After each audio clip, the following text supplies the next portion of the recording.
क्रिया शब्द का पद परिचय जानेंगे। बच्चों, कल हम लोगों ने विशेषण शब्दों का पद परिचय जाना था। उसके पिछले क्लास में विशेषण सर्वनाम और संज्ञा शब्दों का पद परिचय जाना था। आज हम लोग क्रिया शब्दों का पद परिचय जानेंगे।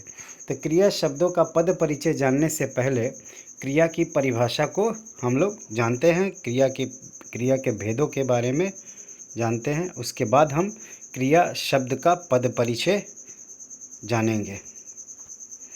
तो क्रिया की परिभाषा है कि जिस शब्द से किसी काम का करना या होना समझा जाए उसे क्रिया कहते हैं। जैसे पढ़ना, खाना, पीना, जाना इत्यादि। या तो हम दूसरे शब्दों में कह सकते हैं कि क्रिया का एक अर्थ कार्य का करना होता है। जिन शब्दों या पदों से यह पता चले कि कोई कार्य हो रहा है या किया जा रहा है उसे हम क्रिया कहते हैं। तो व्याकरण में कोई भी वाक्य क्रिया के बिना पूरा नहीं होता है। इस बात को याद रखिएगा आप लोग कि व्याकरण में कोई भी वाक्य क्रिया के बिना पूरा नहीं होता है। इसे भी व्याकरण का एक विकारी शब्द माना जाता है। इसका रूप, लिंग, वचन और पुरुष के कारण बदलते हैं। यानी क्रिया जो है, क्रिया का लिंग वचन बदलता है। क्यों बदलता है? तो कर्ता के अनुसार क्रिया का लिंग वचन बदलते रहता है। अगर कर्ता पुल्लिंग है तो क्रिया भी पुल्लिंग होगी, कर्ता स्त्रीलिंग है तो क्रिया भी स्त्रीलिंग होगी। तो इसके पुरुष के कारण ये बदलते रहता है। प्रत्येक भाषा के वाक्य में क्रिया का बहुत महत्व है। प्रत्येक वाक्य क्रिया से ही पूरा होता है। क्रिया किसी कार्य के करने या होने को दर्शाती है। क्रिया हमें समय सीमा के बारे में संकेत देती है। क्रिया के रूप की वजह से हमें यह पता चलता है कि कार्य वर्तमान में हुआ है, भूतकाल में हो चुका है या भविष्यकाल में होगा। वाक्य में क्रिया का इतना अधिक महत्व होता है कि कर्ता अथवा अन्य योजक का प्रयोग न होने पर भी केवल क्रिया से ही वाक्य का अर्थ स्पष्ट हो जाता है। मैंने बता रहा है यहाँ पे कि क्रिया का इतना अधिक महत्व है कि कर्ता न भी रहे तो केवल क्रिया से ही हमारा वाक्य स्पष्ट हो जाता है। जैसे पानी लाओ, चुप बैठो, रुको, जाओ। अब इस वाक्य में देखिएगा कि कर्ता नहीं है। पानी लाओ यानी किसी को कहा जा रहा है, यानी कर्ता नहीं रहने पर भी ये वाक्य पूरा है, यानी स्पष्ट हो जा रहा है। चुप बैठ जाओ, इसमें भी कर्ता नहीं है। रुको, इसमें भी कर्ता नहीं है। जाओ। अतः कहा जा सकता है कि जिन शब्दों से किसी काम के करने या होने का पता चले उन्हें क्रिया कहते हैं। क्रिया का निर्माण धातु से होता है। जब धातु में ना लगा दिया जाता है तब क्रिया बनती है। जैसे जिस मूल रूप से क्रिया को बनाया जाता है उसे धातु कहते हैं। यह क्रिया का ही एक रूप होता है। धातु को क्रिया का मूल रूप कहते हैं। जैसे खा में ना लगा दिए तो खाना हो गया। पढ़ में ना लगा दिए तो पढ़ना हो गया। जा में ना लगा दिए तो जाना हो गया। और लिख में ना लगा दिए तो लिखना होगा। ये सारी चीज़ें आप लोग पिछली कक्षाओं में भी आप लोगों ने पढ़ा होगा कि क्रिया के धातु रूप को आप लोगों ने पढ़ा होगा। तो ये क्रिया का धातु रूप है। अगर मान लीजिए किसी वाक्य में जा, पढ़ ये अगर क्रिया रहे तो वो क्रिया का धातु रूप कहलाएगा। आगे है कि क्रिया के भेदों से जानने से पहले, यानी क्रिया के भेद जानने से पहले हमें कर्ता, कर्म और क्रिया को अच्छे से समझना अति आवश्यक है। क्यों आवश्यक है? क्योंकि जब हम अगर पद परिचय करते हैं, क्रिया का पद परिचय करेंगे तो उसमें हमें बताना पड़ेगा कि क्रिया कर्म के अनुसार बदल रही है या कर्ता के अनुसार बदल रही है। तो सबसे पहले हमें कर्ता, कर्म और क्रिया को जानना बहुत ज़रूरी है।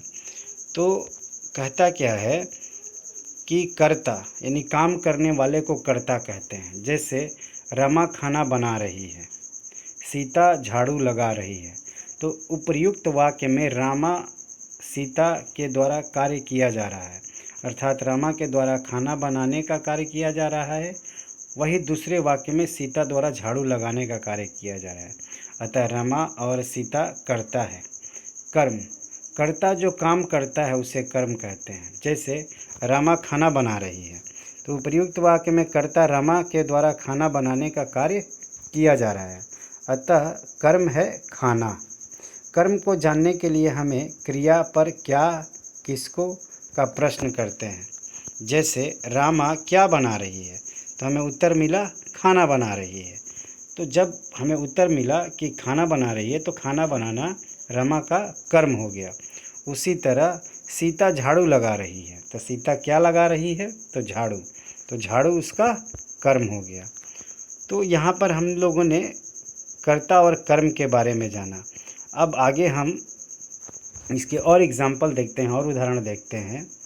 तो कर्ता कर्म क्रिया प्रश्न, कौन फल खाता है? जैसे एग्जाम्पल दिया है कि वेदांत फल खाता है, तो कौन फल खाता है, तो इससे हमें कर्ता का पता चल गया।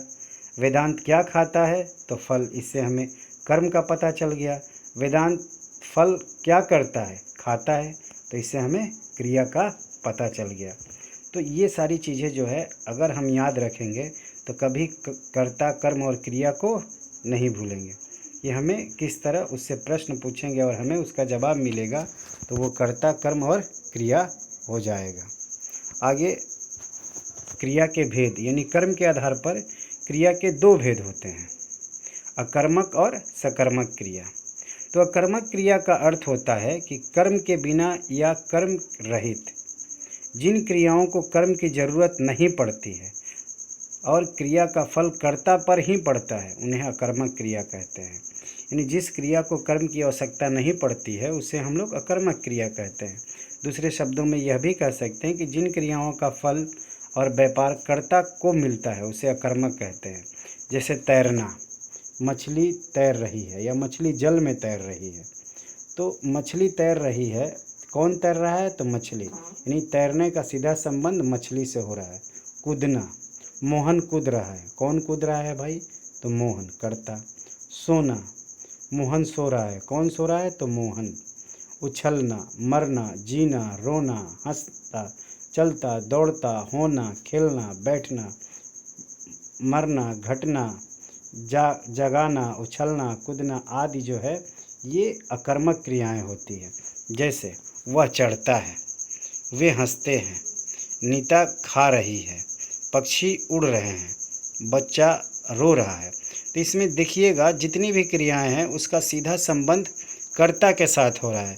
इस क्रियाओं में इस वाक्य में कोई कर्म नहीं है, तो इसलिए इस वाक्य में कर्म नहीं है। तो ये जब इस वाक्य में कर्म नहीं है तो इस वाक्य की क्रियाएं जो है वो अकर्मक क्रिया कहलाती है। इसका दूसरा भेद है सकर्मक क्रिया। सकर्मक का अर्थ होता है कर्म के साथ या कर्म सहित। जिस क्रिया का प्रभाव कर्ता पे न पड़कर कर्म पर पड़ता है उसे सकर्मक क्रिया करते हैं। अर्थात जिन शब्दों की वजह से कर्म की आवश्यकता होती है उसे सकर्मक क्रिया होती है। इसको सरल शब्दों में ऐसे कह सकते हैं कि जिस क्रिया का फल कर्म पर पड़े उसे सकर्मक क्रिया कहते हैं। जैसे वह चढ़ाई चढ़ता है, मैं खुशी से हंसता हूँ, नीता खाना खा रही है, बच्चे ज़ोर से रो रहे हैं। तो यहाँ देखिएगा कि रोना, खाना, खा रही है का प्रभाव खाना पे, हंसने का प्रभाव खुशी पे, चढ़ना का प्रभाव चढ़ाई पर। तो यानी जिस क्रिया का फल कर्ता पे न पड़कर वाक्य में आए किसी दूसरे संज्ञा या सर्वनाम शब्दों पे पड़ता है तब वो सकर्मक क्रिया कहलाती है। अब आगे बात करते हैं कि रचना, ये तो हो गया कर्म के आधार पर क्रिया के दो भेद होते हैं। रचना के आधार पर क्रिया के भेदों के अब हम लोग पढ़ते हैं। तो पहला है मुख्य क्रिया। क्रिया का एक अंश जो मुख्य अर्थ प्रदान करता है उसे मुख्य क्रिया कहते हैं, अथवा कर्ता या कर्म के मुख्य कार्यों को व्यक्त करने वाली क्रिया मुख्य क्रिया कहलाती है। जैसे राधा दूध लाई, इसमें एक ही क्रिया है, देखिएगा इसमें एक ही क्रिया है, दो क्रियाएं नहीं है या कोई इसकी सहायक क्रिया नहीं है। मोहन ने दुकान खोली, तो खोली लाई, उपर्युक्त वाक्य में लाई और खोली शब्द ही कर्ता या कर्म के मुख्य कार्य को व्यक्त कर रहे हैं, अतः ये मुख्य क्रियाएं हैं। या इसको हम सामान्य क्रिया भी कह सकते हैं क्योंकि इसमें एक ही क्रिया है। अगला है इसका सहायक क्रिया। सहायक क्रिया उसे कहते हैं जो क्रिया पदबंध में मुख्य अर्थ न देकर उसके सहायक हो, अर्थात मुख्य क्रिया के अलावा जो भी अंश शेष रह जाता है उसे सहायक क्रिया कहते हैं। जैसे पिताजी अखबार पढ़ चुके हैं, माताजी खाना बनाने लगी है, तो इसमें बनाना, अब पढ़ना, और चुके हैं लगी जो है ये मुख्य क्रिया की सहायक क्रियाएं हैं। उपर्युक्त वाक्य में मुख्य क्रिया पढ़ तथा बनाने के साथ चुकी और लगी ये सहायक क्रियाएं हैं जिससे कि इस वाक्य की क्रियाओं को वो पूरा कर रही है। उसी तरह दूसरा उदाहरण है कि लड़के क्रिकेट खेल चुके हैं, खेलना क्रिया हो गया यानी मुख्य क्रिया हो गया, और चुके जो है वो इसमें सहायक क्रिया हो गई जो खेलने की क्रिया को पूरा कर रही है। उसी तरह इसका अगला भेद है रंजक क्रिया। जब कोई क्रिया मुख्य क्रिया के साथ जुड़कर मुख्य क्रिया को और प्रभावशाली बना देती है तब वह रंजक क्रिया कहलाती है। प्रत्येक रंजक क्रिया का प्रयोग प्रत्येक मुख्य क्रिया के साथ नहीं किया जा सकता है। जैसे मोहन को रोना आ गया, तो रोना भी क्रिया है, आना भी क्रिया है, गया भी क्रिया है। इसमें आना अतिशयता बोधक है, रोना मुख्य क्रिया है, गया सहायक क्रिया है, आना रंजक क्रिया है। देखिए इसमें 3 क्रियाएं हो गई, लेकिन तीनों क्रियाएं जो है एक ही काम को पूरा कर रही है, यानी महेश के रोने के काम को पूरा कर रही है। वह अधिकतर घुमा करता है, यहाँ पे घूमना मुख्य क्रिया हो गई, है जो है वो सहायक क्रिया हो गई, और करना यानी कर्ता जो है वो अभ्यास बोधक क्रिया हो गई। उसी तरह उपर्युक्त वाक्य में क्रिया कर्ता रंजक क्रिया है जो मुख्य क्रिया के साथ जुड़कर उसे प्रभावशाली बनाता है। कर्ता रंजक क्रिया है जो मुख्य क्रिया के साथ, मुख्य क्रिया क्या है? घुमा, तो घुमा जो है घुमा क्रिया के साथ कर्ता लग गया तो उस वाक्य को और प्रभावशाली बने, उस क्रिया को और अधिक प्रभावशाली बना देता है। अगला भेद है नाम धातु क्रिया। जैसे हमें नाम से ही पता चल रहा है कि नाम धातु क्रिया संज्ञा, सर्वनाम तथा विशेषण शब्दों के अंत में प्रत्यय लगाकर जो क्रिया बनती है उसे हम लोग नाम धातु क्रिया कहते हैं। यानी संज्ञा शब्द से भी क्रिया बनता है, विशेषण से भी बनता है, सर्वनाम से भी बनता है। जैसे फिल्म संज्ञा शब्द है, लेकिन उसी में आना प्रत्यय हम जोड़ दिए तो फिल्माना हो गया। दुख में हमने ना जोड़ दिया तो दुखाना हो गया, दुखना हो गया। विशेषण शब्दों से हम लोग नाम धातु क्रियाएं बनाते हैं। 60 संख्यावाची विशेषण है, इसमें हमने याना प्रत्यय लगाकर सठियाना बना दिया। गर्म विशेषण है, इसमें हमने आना लगा दिया तो गर्माना हो गया। उसी तरह सर्वनाम शब्दों में अपना में आना लगा दिया तो अपनाना हो गया। तो ये था हमारा नाम धातु क्रिया। अगला है पूर्वकालिक क्रिया।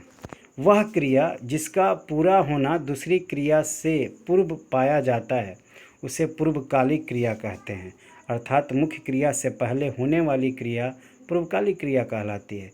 पूर्व आने वाली क्रिया मूल धातु के साथ लगाकर बनती है। इसको सरल शब्दों में हम कह सकते हैं कि मुख्य क्रिया से पहले जो क्रिया घटित होती है उसे हम लोग पूर्वकालिक क्रिया कहते हैं। जैसे गीता ने सुनकर, यहाँ गीता ने सुनकर पूर्वकालिक क्रिया हो गई। कविता लिखी, ये लिखी जो है ये हमारी मुख्य क्रिया हो गई। तो लिखना क्रिया से पहले सुनने की क्रिया हुई है, तो लिखने से पहले जो सुनने की क्रिया हुई है तो सुनना जो है वो पूर्वकालिक क्रिया हो गई, या लिखना जो हुआ वो मुख्य क्रिया हो गई। तो इस वाक्य में लिखी से पहले सुनकर क्रिया का प्रयोग हुआ है, अतः ये पूर्वकालिक क्रिया है। उसी तरह हम दूसरा भी उदाहरण ले सकते हैं। जैसे मैं घर जाकर पढ़ूँगा, तो पहले मैं घर जाऊँगा उसके बाद पढ़ूँगा, यानी पढ़ना हमारा मुख्य क्रिया है और जाना जो है वो पूर्वकालिक क्रिया है। यानी यहाँ पर आप लोग बात को फिर से एक बार समझ लीजिएगा कि मुख्य क्रिया से पहले जो क्रिया घटित होती है उसे हम लोग पूर्वकालिक क्रिया कहते हैं। अगला भेद है प्रेरणार्थक क्रिया। प्रेरणार्थक मतलब किसी को प्रेरणा देकर कार्य करवाना। जहाँ कर्ता अपना कार्य स्वयं न करके किसी अन्य को कार्य करने की प्रेरणा देता है वहाँ प्रेरणार्थक क्रिया होती है। यानी कर्ता स्वयं कार्य न करके किसी दूसरे से कार्य करवाता है, यानी प्रेरणा देकर कहकर जब कार्य करवाता है वो प्रेरणार्थक क्रिया कहलाती है। जैसे पिता ने बेटे से अखबार मंगवाया, यानी पिताजी खुद नहीं लाए, वो किससे मंगवाए, तो बेटे से मंगवाए, क्या, अखबार। वो अखबार जो है खुद ना लाकर यानी करता काम खुद ना करके यानी अपने बेटे से करवा रहे हैं। ठीक उसी तरह दूसरा एग्जाम्पल है, मालकिन नौकरानी से सफाई करवाती है, यानी सफाई तो हो रही है लेकिन इसमें क्या है, कर्ता जो है मालकिन है, लेकिन मालकिन उस काम को नहीं करके उस काम को किससे करवाया जाए, नौकरानी से। तो उपर्युक्त वाक्य में कर्ता स्वयं अपना कार्य न करके किसी अन्य से कार्य करवा रहे हैं। प्रथम वाक्य में पिता स्वयं अखबार न लाकर बेटे से मंगवा रहे हैं, वही दूसरे वाक्य में भी मालकिन स्वयं सफाई न करके नौकरानी से करवा रही है। अतः यह प्रेरणार्थक क्रिया है। तो प्रेरणार्थक क्रिया में हमेशा ये होता है कि कर्ता स्वयं कार्य न करके किसी दूसरे को कहकर या प्रेरणा देकर कार्य करवाता है, इसे हम लोग प्रेरणार्थक क्रिया कहते हैं। अब आइए हम लोग क्रिया शब्दों का पद परिचय जानते हैं। तो क्रिया शब्द के पद परिचय में क्रिया का प्रकार हम लोगों ने पढ़ लिया, लिंग, वचन, वाच्य, काल तथा वाक्य में प्रयुक्त अन्य शब्दों के साथ संबंध को बतलाया जाता है। राम ने रावण को मारा, तो मारा यहाँ पे क्या है, क्रिया है। तो मारा क्रिया है, कौन सी क्रिया है, सकर्मक है। क्यों सकर्मक है, क्योंकि मारने का प्रभाव किस पे पड़ रहा है, रावण पर। तो यहाँ पे मारना जो क्रिया हो गई वो सकर्मक हो गई। उसी तरह कर्ता जो है पुल्लिंग है तो क्रिया भी पुल्लिंग होगी, और कर्म भी पुल्लिंग है इसलिए क्रिया पुल्लिंग है। एक वचन में है, कर्तृवाच्य है, भूतकाल में है, यानी ये क्रिया बहुत पहले हो चुकी है। मारा क्रिया का कर्ता राम तथा कर्म रावण है, यानी क्रिया का जो कर्ता है वो राम है और कर्म जो है वो रावण है। मैं सवेरे उठा, क्रिया अकर्मक है, क्योंकि यहाँ सवेरे उठा क्रिया जो है वो अकर्मक है, पुल्लिंग है, एक वचन है, कर्तृवाच्य है, भूतकाल में है। उठा क्रिया का कर्ता मैं है, कर्म अन्वित है, मतलब अन्वित है, यहाँ पर कोई कर्म नहीं है, इसलिए यहाँ की क्रिया अकर्मक है। उसी तरह हम लोग दूसरा एग्जाम्पल देखते हैं, रेखा निबंध लिखती है, तो लिखती है यहाँ पे क्रिया है, तो रेखा क्या लिखती है, तो निबंध, तो ये कर्म हो गया, तो यहाँ की क्रिया क्या हो जाएगी, सकर्मक हो जाएगी। फिर उसके बाद क्या है कि रेखा क्या है, स्त्रीलिंग है कि पुल्लिंग है, तो रेखा स्त्रीलिंग है तो इसलिए क्रिया भी स्त्रीलिंग हो गई। रेखा एक वचन में है तो एक वचन हो गई, यानी क्रिया भी एक वचन हो गई। लिख धातु है और वर्तमान काल में है कि रेखा निबंध लिखती है, यानी वो काम प्रतिदिन करती है, इसलिए क्रिया वर्तमान काल की है। संनिग्धा इसकी करता है, यानी रेखा जो है इसकी करता है। दूसरा एग्जाम्पल देखते हैं हम लोग, हीना कविता पढ़ रही है सकर्मक क्रिया है जिसका कर्ता हीना है। हीना क्या है, स्त्रीलिंग है तो स्त्रीलिंग हो गया। हीना एक ही है तो एक वचन में हो गया। अन्य पुरुष है, यह तत्कालिक वर्तमान काल की है, यानी ये क्रिया जो है वर्तमान काल की है। इसका कर्तृ प्रयोग यानी कर्तृवाच्य में प्रयोग है, यानी कर्तृवाच्य में इसका प्रयोग है। इसका कर्म कविता है, हीना कविता पढ़ रही है तो पढ़ने का प्रभाव कविता पे पड़ रहा है, हीना पर नहीं पड़ रहा है, तो इसलिए यहाँ की क्रिया सकर्मक है, यानी कर्म जो है यहाँ पे कविता हो गई। यह वाक्य का विधेय है, यानी कर्म और क्रिया जो है वो विधेय होता है। वह पढ़कर खेलता है, पढ़कर यानी अभी मैंने आप लोगों को पूर्वकालिक क्रिया के बारे में बतलाया था, तो उसमें मैंने कहा था कि मुख्य क्रिया से पहले जो क्रिया होती है, तो मैं पढ़कर खेलूँगा, यहाँ दिया हुआ है वह पढ़कर खेलता है, यानी खेलना यहाँ पे मुख्य क्रिया है। मुख्य क्रिया से पहले कौन सी क्रिया हुई है, तो पढ़ने की क्रिया हुई है, तो पढ़कर यहाँ पे यह पूर्वकालिक क्रिया हो गई। इसका कर्ता वह है, यहाँ पे कोई कर्म नहीं है, पढ़ना है खेलना है, ठीक है, दो क्रियाएं हैं और एक पूर्वकालिक क्रिया है और एक मुख्य क्रिया है, तो इसका कर्ता वह है। यह भूतकाल में है और खेलना का पूरक है। यहाँ पुल्लिंग एक वचन और अन्य पुरुष में है। वाक्य में विधेय का विस्तार है। तो ये हम लोगों ने आज क्रिया के पद परिचय के बारे में पढ़ा। अगर इसमें किसी तरह की भी अगर कोई दिक्कत या परेशानी हो तो आप कक्षा में मतलब कोई भी संदेह हो या डाउट हो तो आप क्लास में या कक्षा में डिस्कस कर सकते हैं। धन्यवाद।